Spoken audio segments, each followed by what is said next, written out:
So let's start, if we could, on what I might call the macro crisis. And Anatole, I wonder if you can just start us off. Had we not solved the problem of depressions, are we not now living in something that feels a bit like a depression? It's certainly comparable to the 30s. And what went wrong there? Well, I think the short answer is yes, we did solve it. I think in your introduction you said Keynes and his followers believed that the problem had been solved. And I think they're right. The trouble is that, of course, the solutions have not been implemented. Keynes said, actually, at the time of the Second World War, he was a very disillusioned man because actually the only country that implemented his ideas in full in the 1930s in Europe was Nazi Germany. And he actually said, I now realize that although my analysis is correct, this is broadly what he said, democratic governments will never have the decisiveness to implement my recommendations except in times of warfare, which is exactly what happened. The Second World War broke out. Governments started spending as if literally there was no tomorrow. They started printing money, and lo and behold, full employment was returned. So I think in that sense, it's a fairly simple answer. And the only thing I'd add is that right now, there is a very interesting controlled experiment going on in the world between this country and the United States. And basically the United States rather feebly is implementing a Keynesian policy and has been for the last 3 years. Britain was for a couple of years after the crisis, but then abruptly changed in early 2010 for reasons we all know, political reasons we all know. So for the last year and a half, Britain and America have been trying opposite policy prescriptions for the same crisis. And I think over the next year, we're going to find out which is right. The indication so far is that the American economy now is recovering, and personally I think will be in an all-out boom by the end of this year, and we're not. So I think in a year's time, come back, and I think we'll know the answer. And you're measuring success by the first-year effect of the stimulus policy as opposed to the 10-year effect when they're paying back or whatever the extra debt. Stephen. Yes, I wanted to kick off with just an observation about this comparison with the Depression. The Depression was far worse than anything we've so far been through. I mean, I say so far because things might get far worse. But US national income fell by 30% from peak to trough, a total, utter collapse, the kind we haven't seen this time around. US male unemployment rose to about 25% of the workforce in the 1930s. Again, we haven't seen anything quite like that. I think policies have worked extremely well to prevent that from happening. There was massive stimulus, both in terms of monetary and fiscal policy. The problem has been that we've avoided something we thought we were never going to be suffering from, and we haven't avoided something we thought we could avoid.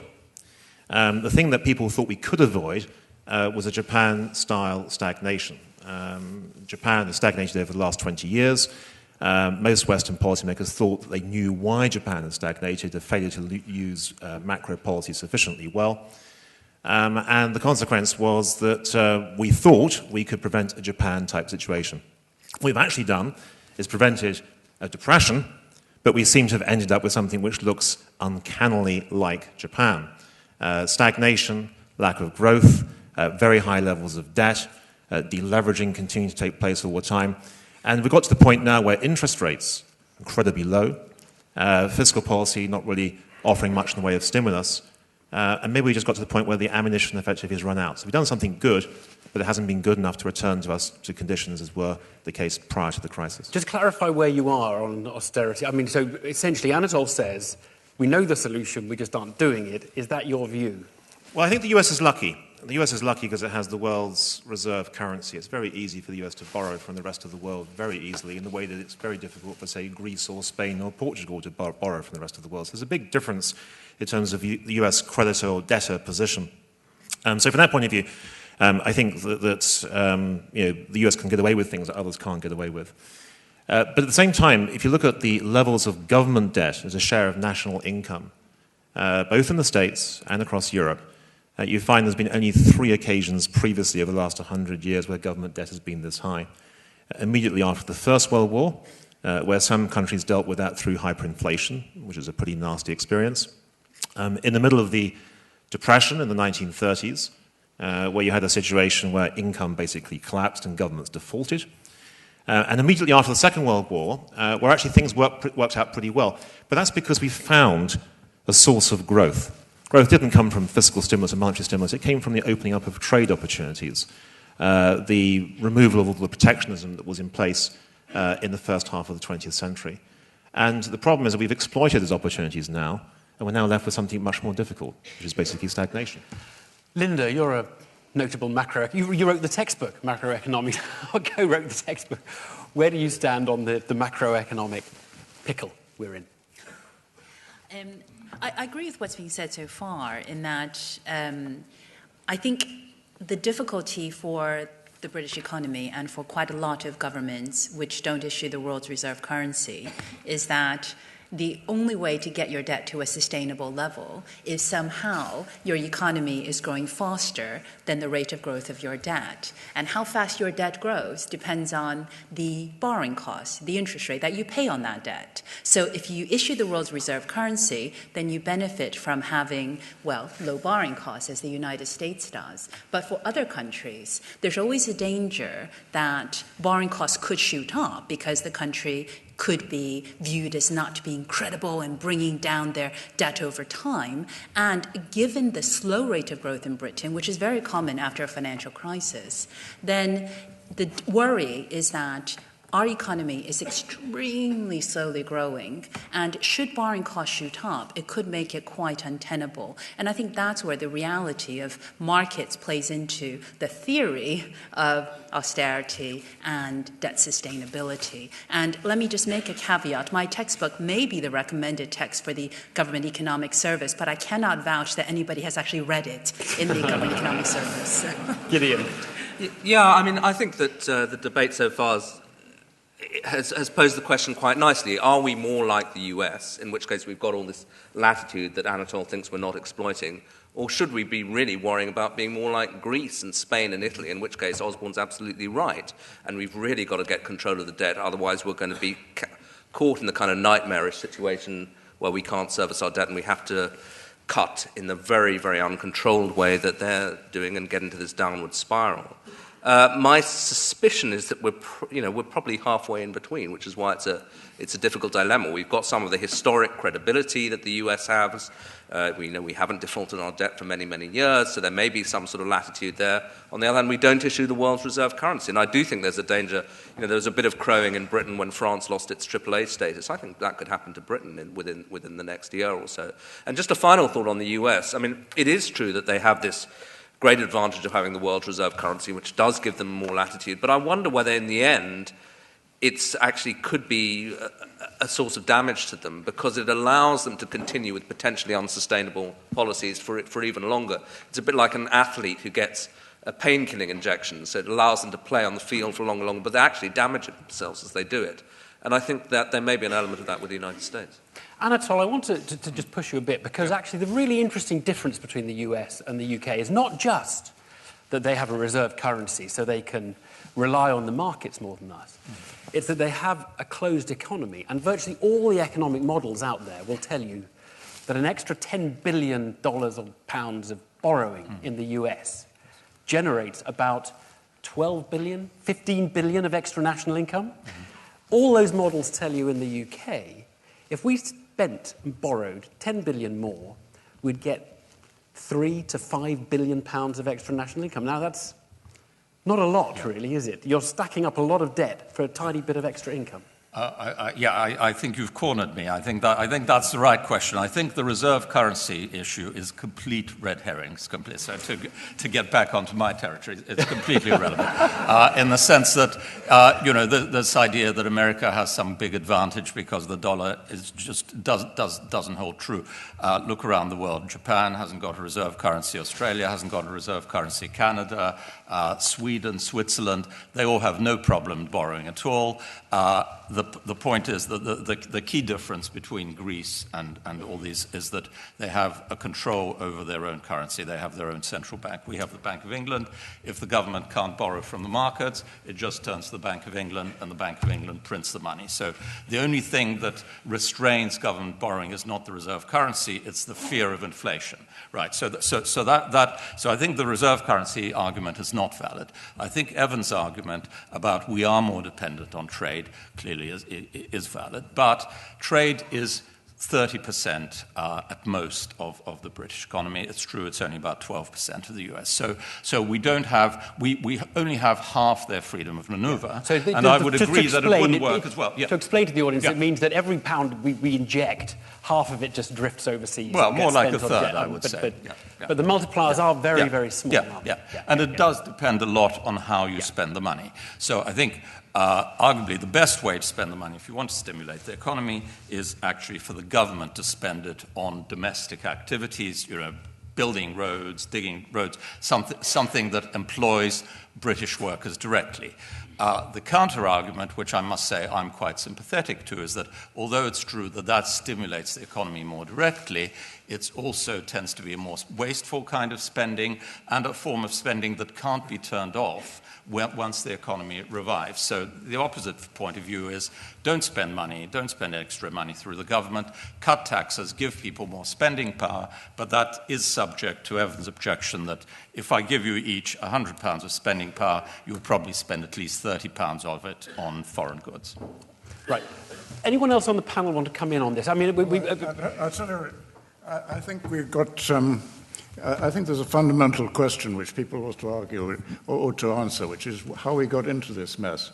And unfortunately, the reason, in my opinion, I'm not an economist, so almost certainly all these clever people will disagree with me, is that the democratic societies in Europe and the United States, and elsewhere as well to some extent, promised people far more than they were producing, and hence colossal trade imbalances occurred. That didn't apply in China, where they don't bother about public opinion so much.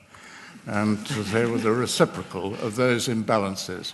And whenever you see, this is going to be contradicted by all these economists, whenever you see trade imbalances persisting on an absolutely enormous scale, you know perfectly well that the deficit countries are overspending. And that's where the trouble comes from, and we've got to correct it. And we've got to correct it particularly in the UK, where we have this ghastly debt overhang by a government, the last government. The Prime Minister enriched himself but impoverished the rest of us. Right. We'll take John and then Thomas. Thank you so much. I think there's a significant element of truth in what Martin has just said. And in fact, I think if we go over the various contributions we've heard and pick elements out of it, we can come up with an eclectic story that defines the predicament we're now in. I think Anatole is right. We know how to fix these problems in the sense that if we had gone into the present crisis with well-managed domestic finances and an under-control banking system, we could have responded with Keynesian remedies and we would have emerged from it relatively well. And Anatole has described correctly the sort of thing we ought to be doing. It's construction which is most hit in almost any downturn, and it's construction which is the mechanism for getting you out of it. We ought to be building more houses, not less. We haven't built enough houses for a long time. And we ought to be doing small-scale projects that have been neglected for 2 decades, through 3 decades, in fact. It's the 1 mile of extra dualling on the A21, which has not been done for 20 years. It's a whole series of small-scale projects like that. That's where our public expenditure ought to be directed. We have some scope to do that, but not very much. And the reason we don't have scope to do that is firstly that we went into this recession with public finances that had been wildly imprudently managed for 6 or 7 years, whatever reputation Mr. Brown managed to retain from his early years as he became more and more irresponsible in his later years. And we had a banking system which imploded more than the banking system of any other major country at the time. And that's why it's very difficult for us to manage the financial consequences, as Stephen has been saying, of the kind of Keynesian policies which Anatole has correctly said are known to be the right ways of dealing with this kind of situation. That was a very good synthesis and a very agreeable consensus building. And Thomas, I'd like to get the history, the historian perspective. It's not the historian's perspective. It's like the troublemaker's perspective. And by the way, thanks for inviting me here. It's a great honor. And what I write about is the American right, the political right in America. And when I hear your description of Britain choosing one path and America choosing the other, I'm like, what? I don't know what America you're talking about. I mean, I know. I'm sorry. I'm giving you a hard time, and I don't mean to, because I know President Obama got this enormous stimulus package passed when he was first elected, and that was really wonderful. And and the economy in America, in the United States, might well turn around. But when we talk about why depressions are awful and why we should dread deep recessions, there's two different schools of thought. One is people who don't like the idea of bread lines, okay, and who don't want to be poor, and the other is people who don't want to be regulated, okay. And there's a lot of people in America who look back to the 1930s and the disaster that they remember from the last go-round is that's when they got things like organized labor. That's when they got things like the Securities and Exchange Commission. That's when they got the Roosevelt administration. And that's what they dread. And here's the really creepy thing that I'm here to report on, to tell you about, is that the sort of populist language that you would associate with, someone like Franklin Roosevelt or something like the 1930s is almost entirely nowadays on the other side in America, is demanding austerity, demanding that we follow something like what you guys have been doing over here, and is even... Do y'all remember Herbert Hoover's term for Andrew Mellon? You know who Andrew Mellon was? He was the Secretary of the Treasury in the United States when the Great Depression started, and his genius solution for everything was to let everyone fail. Liquidate. What did he say? The famous passage: liquidate the bankers, liquidate labor, liquidate the farmer. Basically, let everybody go down. Let them all go to hell. Right? And he was Herbert Hoover's Treasury Secretary, and Hoover was not a great president, but he was smart enough to know not to do that, right? Well, get this. This is the funny thing. Today's sort of the big the movement out in the streets in America today is demanding that we do what Mellon wanted. Let everyone go down. Watch the Republican presidential debates that are going on right now. You'll see this character Ron Paul. He loves that term, liquidate.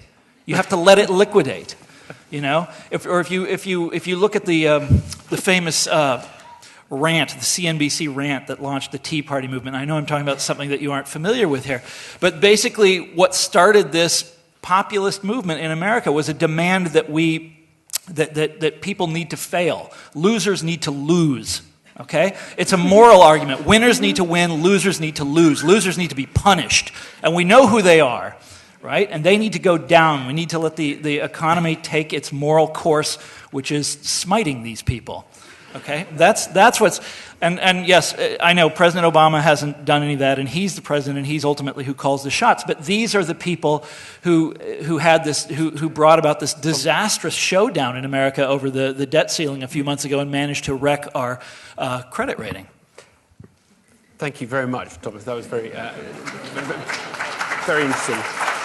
I'm going to ask Diane one question, which is, we've sort of heard how the technology that we have at our disposal has got us into Japan. We've turned into Japan, stagnation.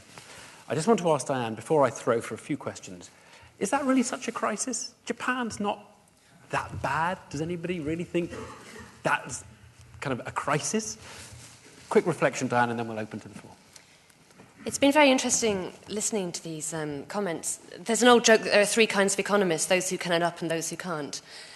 Actually, there are two kinds of economists. There are the macroeconomists and the microeconomists, and I do the micro kind, which is all about how businesses take decisions to invest and produce new technologies, and how consumers make their choices. And I actually think that if you look at the record of macroeconomists before 2008, it's a little bit unseemly of them to claim to know what's going on now. And the intellectual failure of macroeconomics beforehand should make us a bit more modest about the claims we make to understand what's going on now. But the lesson from Japan, I think, and actually from history as well, there's a terrific book by Carmen Reinhardt and Ken Rogoff about the history of debt crises.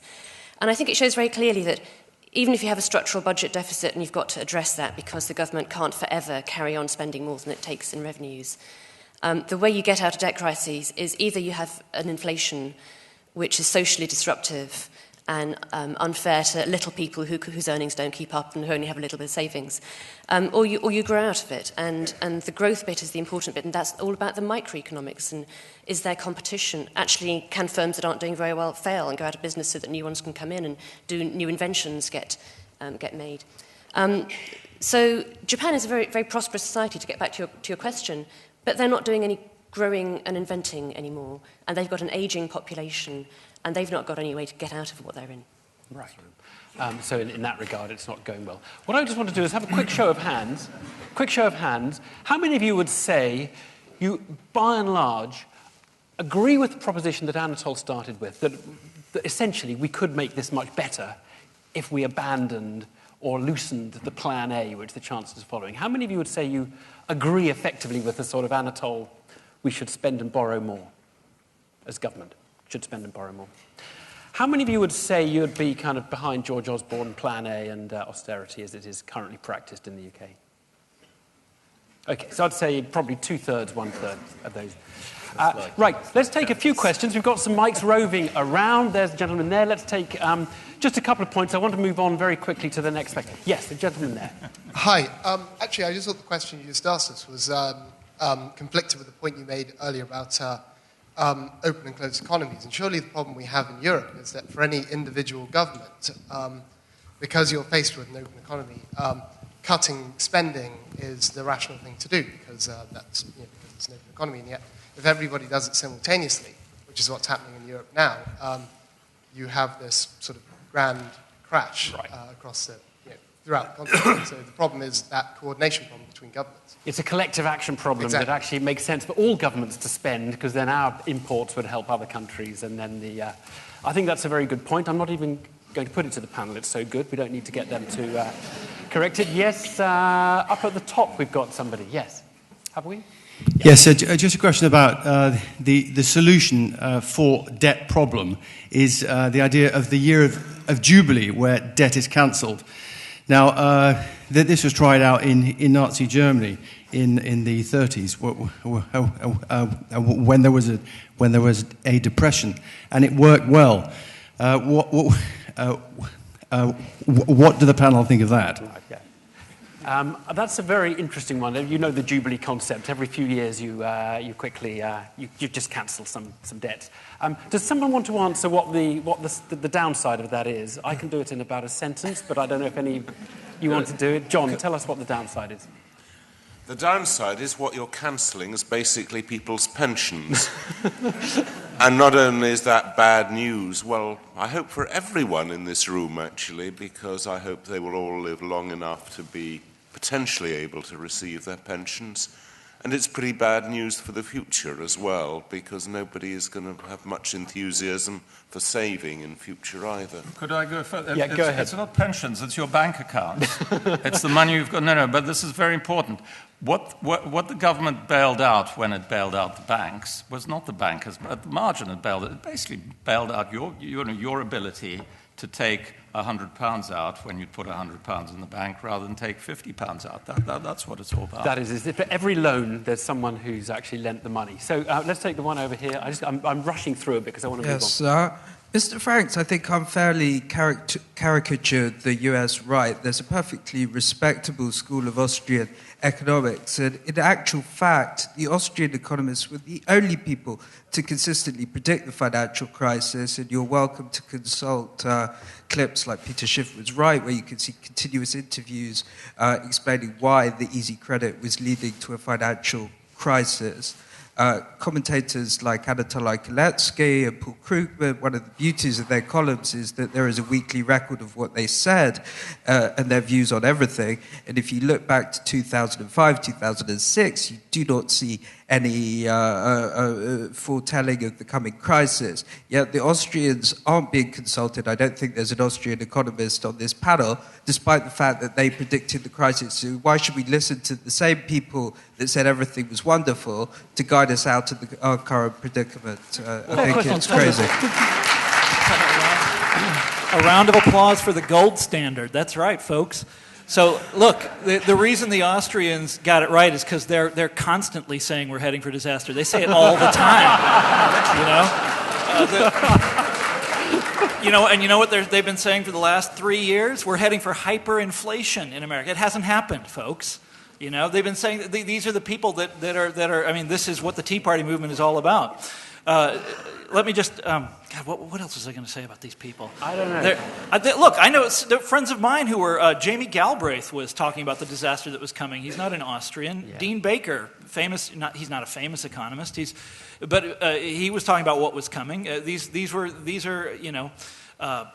But I would say Paul Krugman had lots of reservations about. That's right, but these people were. Look, there is something about times of economic distress where orthodoxy gets smashed, and orthodoxy deserves to be smashed.